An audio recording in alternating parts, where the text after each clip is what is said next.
Supreme evening. Welcome to another episode of Blunt Talk. And I know pretty much everybody knows who we have before me, but I'm going to allow him to introduce himself. Yeah, first and foremost, thank you for having me. PDOT 57, Wilmington, Delaware's own VBS Music Group co-founder and CEO. Right. Well, when everybody knows all that, and I've been here with you all day in the studio, and I've been hearing a lot of the music that's coming out, and y'all got a surprise coming for y'all right now. Things is coming, and I don't know if y'all ready for this part of VBS. I don't know. But put y'all seatbelts on, because it's coming out. For sure. Yes. So I want to ask you, what made you get into this side of the music? So in high school, I had a friend. I always tell this story. His name is William Malachi, or Ill Will, or Blizz. He unfortunately passed away not too long ago. Sorry. You know, all good. My dog forever. Basically, we used to work at the Boys and Girls Club together, at Friends Boys and Girls Club, and he used to freestyle to the beats, and I used to watch how all the females looked at him. So I wanted in on that. So then I got into doing music right after that. That was in 2001, so this is my 25th year. And Diggs was my best friend. So we grew up together, hung out every day in middle school. And so it was now high school. We were transitioning into high school. We were like 9th grade. And he wanted to rap too. He was like, well, if you going to rap, I'm going to rap. So I still remember like our first song. It was corny. It was called The Block. It was called The Block. So eventually, you know, all through over the years, you know, I just been recording, putting out music. I've lived all over the place. I've lived in Chicago, Atlanta, Boston, you know, Philly, you know, you name it. I've been everywhere. Baltimore. So now I realize as I'm getting older, this is a young man's game, a young woman's game. And so I wanted to get more on the executive side. And with the executive side, I get to help artists develop and grow, but more importantly, I get to help them diaspora to wherever they want to go, whatever their trajectory they want it to be, and whatever they envision for themselves. I try to formulate a plan with them, a strategic one, and then execute it. Okay, that's good. So how successful do you think that you are right now? Well, do you know that you are in all of those steps that you... So, I mean, if you just look at the last 5 years, so VBS Music Group started as we're a non-quintessential record label, meaning like we don't grab a bunch of artists and then throw stuff on the wall and see what sticks, right? Right. We sell people on the experience. So if you notice, like we've had events like VBS Fest, which was the biggest music festival in Delaware last year, and so we're having our second annual in June. We're in the planning phases of that. We've had album release parties, like we had Blueski's album release party. We've had single release parties. Over the last 5 years, Diggs has dropped, 3 solo projects, and a group album with me. And, we got Nabri, who's coming up with her first project, her EP that's dropping on 2/22, entitled After the Crash. We have Phoenix J, who dropped Resilient, which is like her big reintroduction. And we had MG Mizzy, who dropped a project called Don't Leave Your Beat Round Me. He's actually working on a project called Off My Meds right now. So we just been working, like we've been putting out the music, but this year we're thinking about the ascension and growth. So now we're working with marketing companies and promotional companies, and putting ourselves in various markets and positions now. Right. And I just wanted to say, I know how successful you are. I just wanted you to tell the people. Oh, thank you. So sorry, I forgot to elaborate on that part. So I think we've been very successful over the last few years. We've been able to do things. So we've been able to partner with the Gift of Life, which is a organ donor organization that I'm a heavy part of as a person with kidney failure, waiting on a list to receive a transplant. We're going to touch on that too. Yeah, absolutely. And so we've done a lot of work with them, from kidney walks that we put together. We work with a nonprofit called Opportunity League. We just had them here at Audio Boy last week, where we gave the kids a tour, kind of gave them some guidance around the opportunities they can have in the recording business, or if they want to, you know, do something else in media or arts. I seen that. Like yourself. So, you know, we do that. We mentor our students. We also work with RAMG in Wilmington, do a lot of events at that facility, mainly for the youth. And, you know, we just collaborate with people. That's what I mean. We're big on like social experiences. So I think we've been very successful in our endeavors. Like I said, we're looking to build an even further platform of our own, because I feel like Delaware needs it. I feel like the biggest issue in Delaware is that we lack a collectivist mindset, right? And I touched on it when I saw your interview with Relicus. Shout out to Relicus. He from the block. He from the zone. Right. But I talked about how like Delaware has this thing where people have to see it first before they understand it, and then want to be a part of it, right?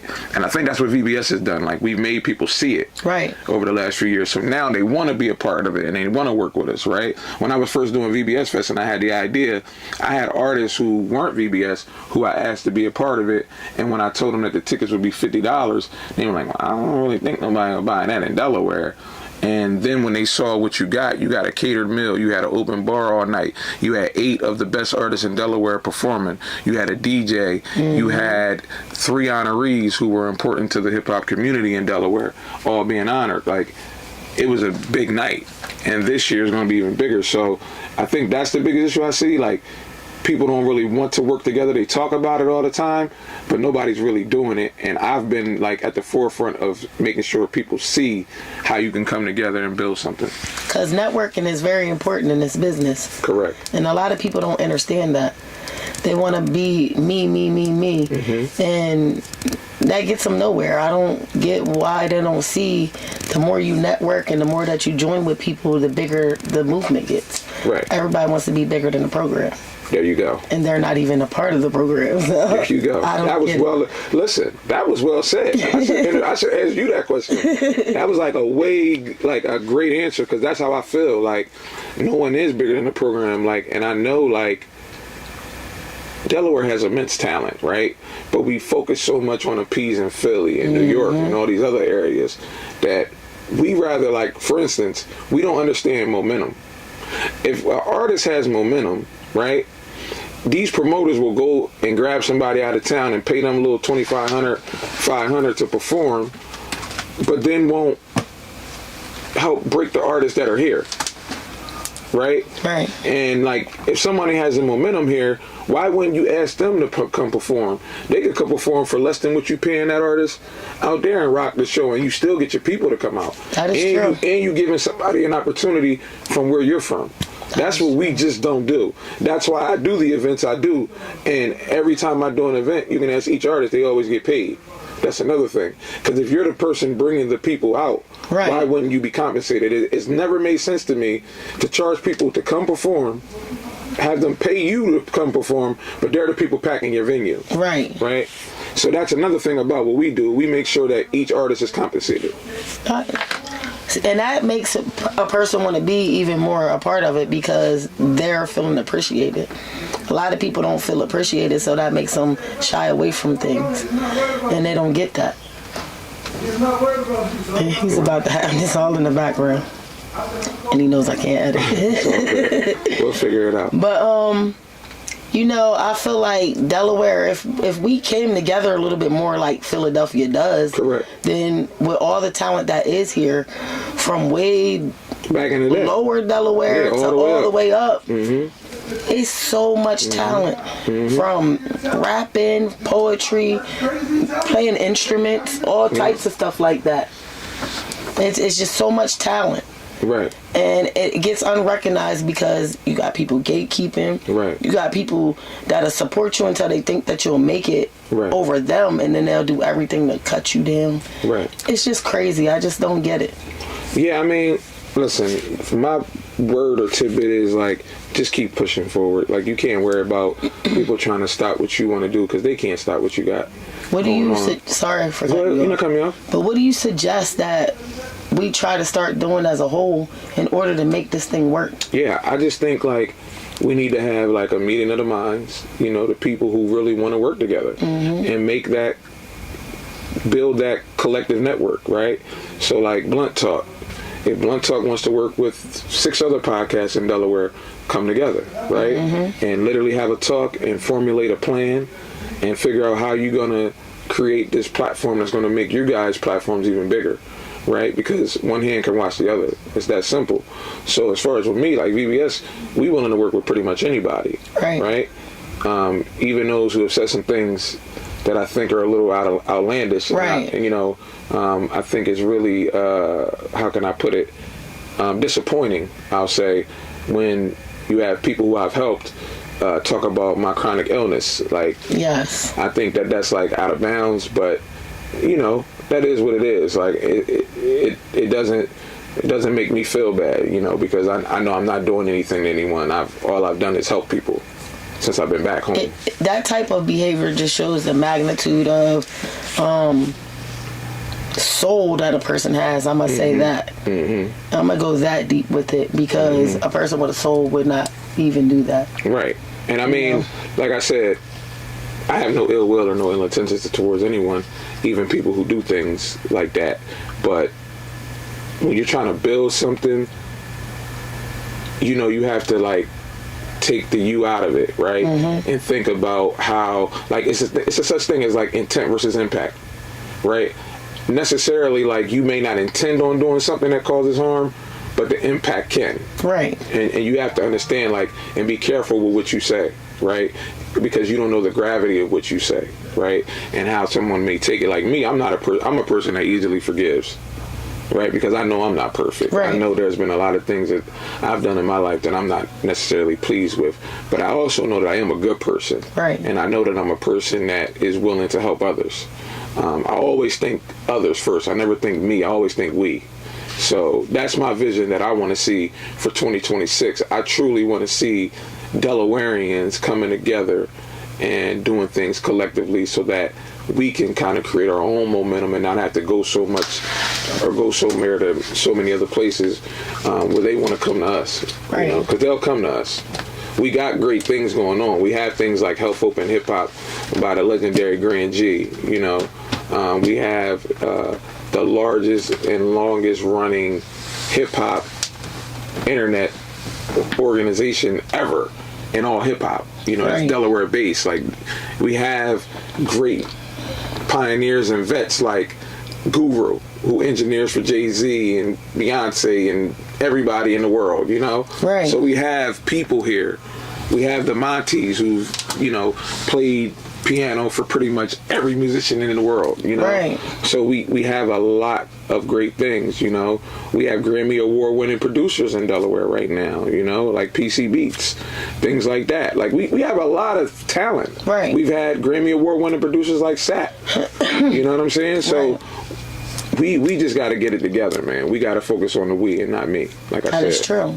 There is no I in team, and it takes a team to get somewhere. You know, a lot of people think that, oh, me, but that is not how this is going to work. Right. And you're going to put yourself right down into the ground. You could get somewhere for a little while, but how long will that last? Exactly. And there's some great platforms out here, like Blunt Talk, you know, like Rec Room. You know, there's just a lot of them. You know, I don't know every single one, but there are a lot of great podcasts, great comedians, you know. You got, much like, gratitude for calling my platform great. Yeah, absolutely, because you've been touching the people. I've been seeing you, like, you've been touching everybody, so that's dope. Like, and regardless of what you know or don't know how to do, like, you are progressing. Right. Like, everyone is getting better. So yeah, I salute that. And I don't even mind putting my flaws out there. Like, none of my videos are perfect, but I'm still putting it out there because it's content. You will see my progress as I go along. Absolutely. If I keep trying to put everything out there perfectly, then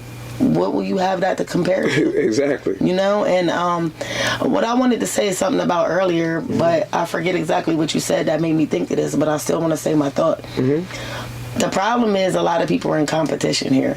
Yeah. And it's nothing wrong with healthy competition. Sure. But just like I'm a podcast platform, no way, shape, or form am I in competition with any other podcast platform. Right. I'm just here to do my thing. Right. And a lot of people see it as a threat. Right. When there's no threat. Just like with music, you know, someone sees somebody doing something and it might be a little bit good, like, they on to something. Right. What's the threat? Right. There should be no threat. Listen, I couldn't agree with you more.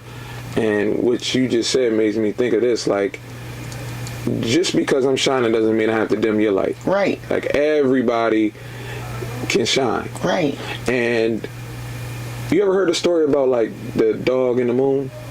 You ever, I think I did, but you ever know that, Pearl? Tell me again. So it's like the dog barks at the moon doesn't respond. The dog barks louder at the moon doesn't respond. The dog tries one last time to bark at the moon doesn't respond. Moral of the story is, after a while, that dog stops barking and goes to sleep, right? Because the moon doesn't respond, it just shines, right? That's what it does. That's right. There's no response. You know what I mean? So I say that to say, like, we got to stop, like, barking at the moon in Delaware, man. You know, eventually we got to understand that we're not getting the responses that we're looking for out of the industry, because a lot of it stems from the lack of education that we have about the music business and entertainment business. A lot of us also haven't been anywhere, right? And I said that in the comments, like, you meet people in Delaware who haven't been past Baltimore, right? They've never been anywhere, so they have no experiences to discuss. Their vocabulary as artists aren't really where they should be, because, you know, they don't know too many things. They either haven't gone to school, and that's no knock against them, because you can learn without going to school. That is true. But you learn from experience.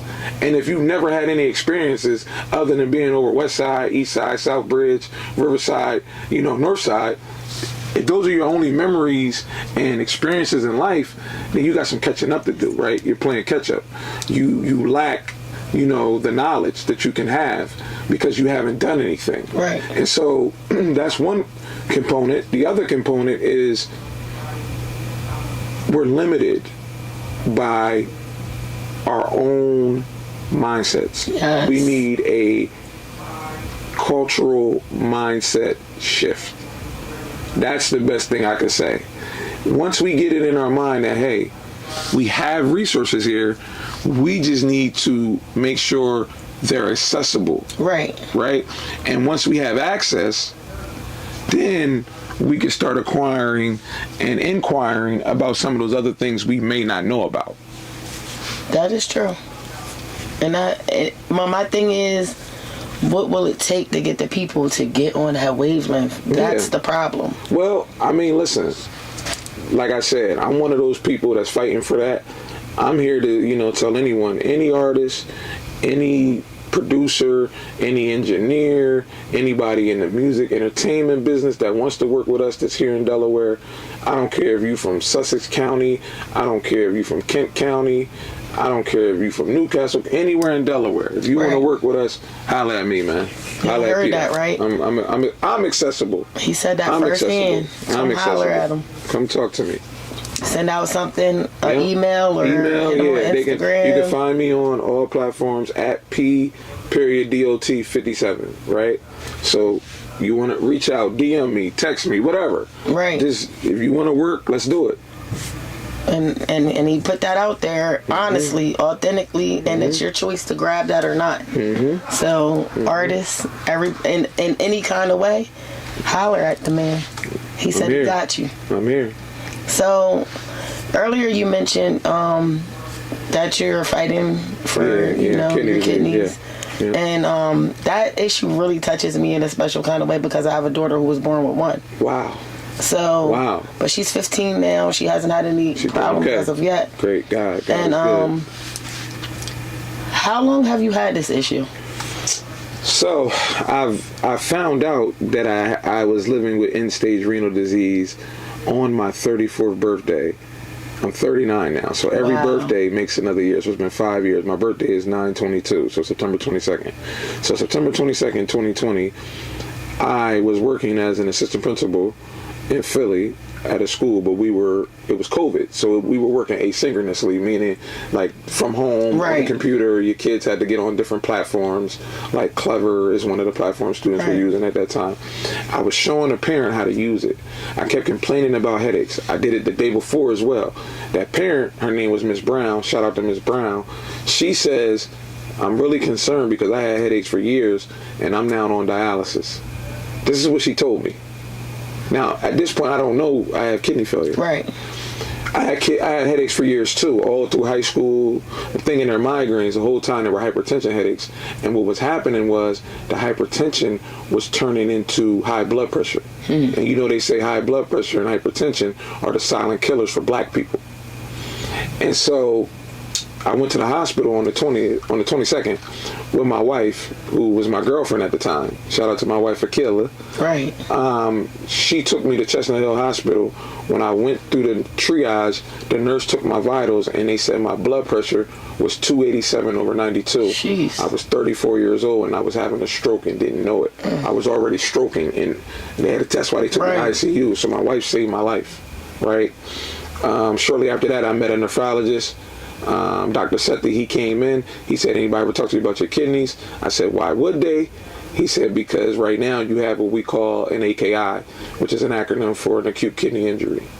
He said, I've been living with it for a little while. I got a biopsy done. He said, I've been living with it for 2 years. So my whole time in Chicago, from 2018 to 2020, I was living with that and didn't know. And I was getting physicals, but I wasn't getting blood work. Right. And folks, whenever you get a physical, always make sure you get blood work attached, because you need those labs to tell you what's really going on with your body. What did they say? What caused the kidney failure? Just the hypertension headaches.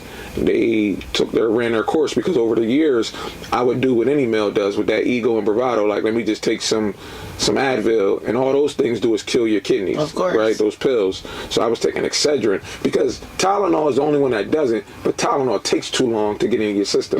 When you take Excedrin or Goody or BC powders or Aleve or Advil, they get into your bloodstream like within minutes. Whereas Advil, that shit takes a minute. You feel me? So you just sit there in pain before it finally starts to kick in, and now it's been 3 or 4 hours. So I was doing all that, and that was also killing my kidneys. So today, like I said, I've been on dialysis 5 years. I've had 24 surgeries since I've been on dialysis, stemming from having a catheter right here in my chest where this hole is. I have like 2 different grafts in my arm. I had an original graft, and then I had to get what they call a revision, because that graft eventually died, because the loop grafts only have like a 2-year life expectancy. This first one lasted like 3. Right. This one is going on 2. So, I mean, hopefully we get the call soon. We're in the priority section now, right, so we can get a call. Yeah, we can get a call any day. We can get a call any day. Congratulations to that. If they call right now while I'm on Blood Talk, I'm out of here. Of course. I'm going right to the hospital. Of course. I'm you know what I mean? pressing in right now, like, fuck y'all, go. We done. That's right. That's right. God willing, we'll get that call soon, though. That's right. And I want to do a quick shout out, if that's okay. Go ahead. I want to shout out my big brother, Philadelphia Freeway, man. When you talk about genuine, like, I don't know too many more genuine people. He's been there for me immensely, like supporting me. You know, we done records together. We shot music videos together. He came to our city. We did the Puerto Rican Day Parade. Right, it's been incredible. Like building our relationship, our friendship, our brotherhood. You know, and he calls me, checks in on me. Shout out to my brother A-Town, who got his kidney last year. Another good brother, man. That's good. Congratulations. Just been able to connect with people who understand like what I've been going through. I have a brother named Goat. I want to shout him out. Besides just the kidney failure, now developed lung cancer. So he's been fighting, man, and me and him been going through this every day together.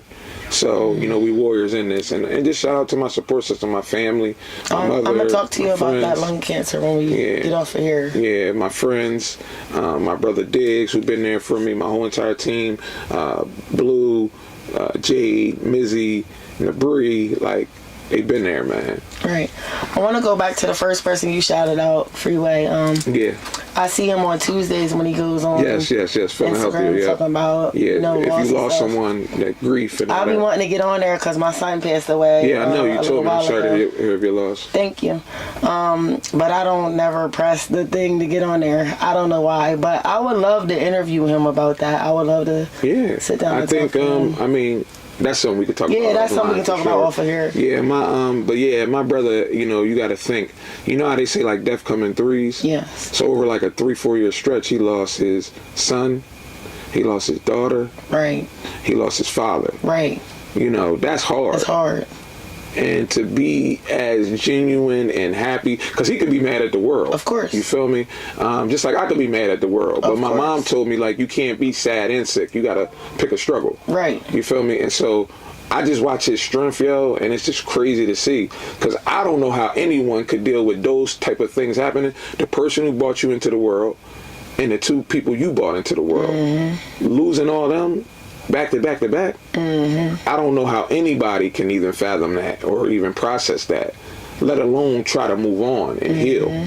So, you know, I just admire his courage and his strength, and then the fact that he is still so community oriented and does what he does for so many. You know, I can't say enough He's positive things. Calm and in a space where only you can give that much credit to a higher power. For sure. Like you said, he could be doing any type of things out there, because that does mess with your mind. Yeah, and again, I want to make sure I say this and express this. You know, I'm sorry to hear the loss of your son. Much gratitude. Because, I mean, I have a 9-year-old son, and it's, like, really tough raising our kids in this day and age. Because, like, you know, with all the different societal norms and all the pressures kids live through today, which are a lot different than ours, you know. So we have to really be more empathetic as parents and a little more patient, of course, with our children. And that's something that I have to work on even. But yeah, like I just love the things that I get to do on the day-to-day. I get to wake up with the woman of my dreams, right? That's right. I get to go to work and run a school as an assistant principal with 676 kids that depend on me. I then get to go to dialysis and talk to people who are experiencing it with me. I then get to go home and be with the woman of my dreams, right? And then I get to do it all over again the next day, right? Oh, that's right. So those are the things that I'm happy about. And on top of that, I get to do music, which I love, with people I care about. Right. So, but it takes a lot of courage to wake up every day and do that every day, knowing that you're facing this type of sickness, because what a lot of people don't see is the pain and the sickness that you actually go through with going through dialysis and stuff like that. They only get to see this you. Correct. They only get to see the working you. Correct. But they don't get to see this stuff. And I commend your wife too, because she's there through all of that. She's been there. And she's staying strong as a strong factor. She's my everything. She's my backbone. She is the matriarch of our future child, and she's the greatest bonus mom to Cameron, right? I always tell people, like, I'm so fortunate because when you have a chronic illness, it's easy for someone to just move on. Like, she could easily move on. When this happened, we were only dealing with each other for 6 months. So really, it's so crazy to me. My wife has never got to really date the non-sick version of me, right? Because when she met me, it was COVID and she couldn't come see me. Then once, like, our first date was like more virtual, and then she says, like, I stood her up because, like, I fell asleep. And I didn't, like, so, but, like, we had to do virtual dates for a while because we, you know, it was the height of COVID when we met. So then when they started allowing, like, some of the things where you can go out and it'd be 20 people, but you had to wear a mask. Like, we went on our first date, like, months after we were together. You understand? Right. And, you know, you fall in love with a person, and then it's like, well, damn, like, now he's sick.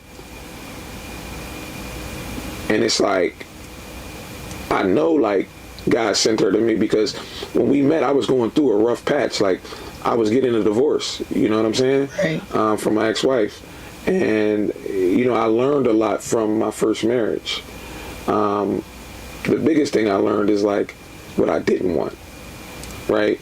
And, like, the great Nipsey Hussle once said, like, watching you is my example of what not to do. Right. Right? So watching the old me was my example of what not to happen again, or not let happen again. Right. So now I have, like, this phenomenal person who not only backs every play, but is there, like you said, like, because they don't get to see, like, when I'm throwing up fluid for 40 minutes straight, right? And I'm in the middle of the night and I'm cramping and I'm spasming from dialysis, right? Or my graft clots and now I got to go to the hospital, right? Or I'm bleeding out of my arm. I'm laying, imagine sitting with your spouse and they laying there and then you just see a bunch of blood shooting out the arm. Like, you know, like, blood don't freak me out. Blood freaks some people out. Blood, Right. I mean, because I've had this for so long now, like when it first happened, I used to freak out. But like now, when I see blood in general, I don't even get, like, it don't even move me no more. I'll be like, oh, okay, they're bleeding. You know what I mean? Like, because at this point, but yeah, like the fact that she really been rocking is important. I just feel like when you get a amazing person, like you stick with them. And I want to elaborate on that because, not to put me into this interview, because this is about you, but no, I understand. You know, before my son had passed away, I had just beat stage 3, almost 4 throat cancer, and I had a tracheotomy. Yes, that's why my voice goes in and out when I'm talking sometimes. Okay. So, I was married before, but I had let my ex-husband come back while I was sick, and he was not strong enough to stay around. Got it. He left me there going through all of that shit by myself. So again, I want to commend your wife for being strong enough to stick with you. And people in this world need to understand, right? I get that y'all want to have fun and these hoes and this and that and crack this and crack that. But when you get sick, when something happens, because it could happen at any time, like you said, you were young. It could happen at any time. You never know when anything could happen to you. You need to make sure that you have somebody that will actually stick beside you through all of that. Correct. Because that is so important. Mentally, physically, emotionally, you need that. I have to say that I'm a strong motherfucker because I did that. Facts. By myself, and then did the death of my son by myself. Facts. So, but I've had way more troubles before that in life. I can't say nothing's more troublesome than losing your own child, but you get what I'm saying. Listen, I supremely support and salute that. And more importantly, I appreciate you being vulnerable enough to even express that. Of course. Because, like you said, when you going through something, you sick, yo, like a job will let you go. You know, I have an uncle named Mike who always say a job ain't nothing but a 2-week agreement. They can get rid of you at any time, whether they at will or not. And they'll pick somebody else up. When you go, nobody's gonna miss you. They gonna send a card to your wife. They gonna cry, and a few of them might come to the funeral, but that's it. You know what I'm saying? And so, when you got somebody that you can do life with as a partnership, there's nothing more fulfilling, right? Just like I tell people, like, you need to make sure from a financial standpoint, you're prepared in case of any type of mishap or anything unexpected, right? You have to be willing to be comfortable being uncomfortable because you don't know what may come down the road. Like if you, like, let's say hypothetically you can't work because of some illness or something. Well, you should have a couple dollars stashed just in case. Not only for a rainy day, but you should have multiple accounts. That is so true. So I try to get people to understand that, like, yo, like you should be able to have 5-6 accounts. You should have an account for travel, right? You should, the things you want to do. You should have an account for like things that you're into. Like, so true. You know what I mean? Like you should have accounts for your bills. You know, like that's what we try to do. And like I said, we have a real partnership. Because I'm going to say, if you don't have such accounts put aside, do not get sick.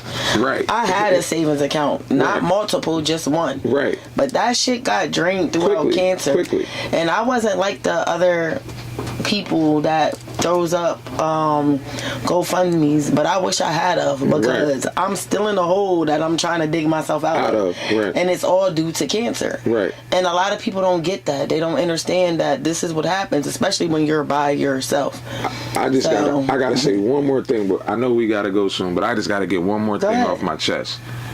That financial component that we talking about, like, you'll get in a situation, right, when I say you're not prepared because you don't know what you don't know. So it's like, I dealt with a situation where I got insurance through my job, right? I have Cigna. I've ended up finding out that my job's insurance will not pay the full cost of my transplant. Oh, shoot. A transplant costs about $1.6 million, right? They're willing to pay about 80%, so I had to get Medicare as a secondary insurer. Right. But this is the crazy part. I pay insurance already for myself through my job, but then I got to pay them as well. That's not fair. And their insurance that's only covering 20% is more than the insurance I pay at work that comes out of my check. Wow. So it's just like, even with the big health scams and systems that we have to deal with when you're sick. But the thing about it is, people who look like us, when we get sick, we don't understand advocacy, right? We got to make sure we saying the right things. We not letting them just tell us anything, right? That's correct. Because if I didn't, take the time to like filter this out, I wouldn't even have known this was happening. Right. Right? So now I'm dealing with Medicare. I got to pay a large bill because I didn't even know that my Medicare had officially started. Because no one really told me. Right. Right? They told me when I was coming up. Because, like, when you have kidney failure, at the 30-month mark, you have to get Medicare. Because you need Medicare Part B. Right. With Part A. Part A covers, like, dialysis treatments, travel, stuff like that. Part B covers the surgery. Right. So you need that. On top of your actual work insurance. Exactly. So it takes more. It was just crazy. You should be able to pay your work through your work insurance, and it covers that type of stuff because that's what you pay for. Yeah, that's exactly what you pay for. When I found that out, because I didn't know, my brother Goat happened to find this out this week. Wow. That he needed to get Medicare. But how the hell was he supposed to know if no one is, like, that's the job of the social workers at our clinics. That's the job of the healthcare system. But sometimes it fails us, and sometimes we got to be accountable to it, no matter if we know something or not. So that's what I mean about we have to seek things out. Just like in this business, like if you don't know something, it's okay to ask someone who may know, or it's okay to just look up the information on your own. That is true. Take your time to figure it out. Don't just sit there and be ignorant, because exactly when we are ignorant, we end up messing ourselves over big time, and it's not even our faults because the information should already be available to us. Correct. When they figure out that we have these issues going on with ourselves, they should push it to us. But you best believe it's a certain group of people that get this information right away. Correct. They get financial help. It's readily available. They get all of that shit. And guess what? They don't look like us. No, they don't. Right. Just like when you go to a dialysis clinic, they don't look like us. They don't. I mean, they do look like us. They look like they don't look like them. They don't look like that's them. what I mean. And it's like they push these diseases out to us, and we fall for it. So, have you tried anything holistic? That's a good question. So people always ask me that. I have a friend named Princess who's really into like holistic medicine and all that, and I have looked into it. I haven't fully like committed to it because I need to do a little more research, but there is one person I know, a guy, he's a doctor in Jersey, who I've been in recent communication with, who has a program that hypothetically can reverse kidney failure. So I'm willing to like because I'm not going to tell you not to stay on the list. Right. But what I am going to say to you is still do the holistic stuff while you're waiting. Yeah. Because there's a chance that this holistic stuff can work. Because this is what I want you to understand. And I know you probably already do because you're very smart and very educated. What did we use before medicine came along? Thank you. And if we go back to that, we lived longer. Yep. We've been dying sooner ever since. So monogenetic theory says in order to survive the UVs from the sun, your skin had to be of dark pigmentation. We're the first people here, right? So black people, African people, who are us, like you said, we were subsistence livers. We took things out of the ground. Exactly. Right? We educated ourselves on what these roots could do and what these fruits and berries can do and what these nuts can do. Like, we learned all those things and how we can compress things and make oil, right? We learned all these things. We taught ourselves. We're self-taught. Yes. And you're right. There are a lot of different, roots and fruits and veggies that we can consume that not only keeps us in better health. Like, you ever notice, and I'm sorry to go off on a tangent, you ever notice Caribbean people be in better health than us? Of course, because like they be really like my wife is Jamaican, like her dad looks wonderful. Of course. He's 68, 67. He's drinking bush tea. Yeah, he looks great. Taking moringa, and he's black seed oil, all of these things. Burdock root. I'm gonna say all of these things, Yes. So we, like, I agree with you. So yeah, I'm gonna look into that a lot more. I would like you to, because when I first started watching your situation, I was like, you know, I really feel like I can help him. But what do I look like coming to this man talking about? But see, that's what I'm saying. Like, I'm okay with that. Like, other people may be like, oh, this is weird. No, I get messages like every week from people. Right. Right. Telling me things, saying things. I literally check them all out. I listen. Some of them have been helpful. Like, I met a lady off the internet who was the first person to support me with kidney failure. She's from Texas. Okay. I ended up meeting her in real life. That's good. Her and her husband is one of my frat brothers. Shout out to Kappa Alpha Psi Fraternity Incorporated. Yo to the Noops, the good ones. Right. Yeah, like, I met her. She went through kidney failure. She is a realtor in the Houston area. She is phenomenal. She helped me so much. My big brother Grand G, who's dealing with a blood cancer, he's been, like, just a persistent, consistent friend and brother who's been very helpful. And he has the Health, Hope, and Hip Hop Foundation. Okay. So, I mean, it's just a lot of great people that I'm in contact with. I'm a board member of that. Right. I'm on the board of Network Connect, which is a Delaware organization doing wonderful things for the city and all through the state of Delaware, really. Shout out to my sister Sierra, who is the founder and CEO, just doing amazing work, And so, like I said, I want to be around. Right. So I want to be here for my family and my child and children, hopefully plural. That's hopefully, right. Speaking that into existence. Of course, man. We would like another one. And so, yeah, I want to be around. I want to be able to be a vessel to people and help people. So that's where I'm at with it. And you will be. Yeah. We're going to speak that into existence. Yeah. And the last thing, whether it be reversal of the kidney disease or whether the transplant comes in, either way, you will be. And the last thing I want to say is, guys, we got to make sure we take care of ourselves, but more importantly, that we prepare for things. Yes. I'm a firm believer in prior proper planning and preventing piss poor performance. Right. Those are things I live by. Say that again. Yeah, prior proper planning prevents piss poor performance. I know that's right. So I just want to make sure that I get that point across, that I relay that, because I'm a planner and I have a huge vision, and I think about how to execute these things, and then I work with the people in the creative spaces who can help manifest those things. Right. So I'm big on that, and whatever you see for yourself, you can really become, as long as you are willing to put the work in. So that's all I really got to say. And I just appreciate you so much for even taking the time out or even considering me to do an interview. No. Much gratitude for you even taking your time out of your day in life and coming on my platform. Trust me. Thank you. All right? Mm-hmm. Thank you.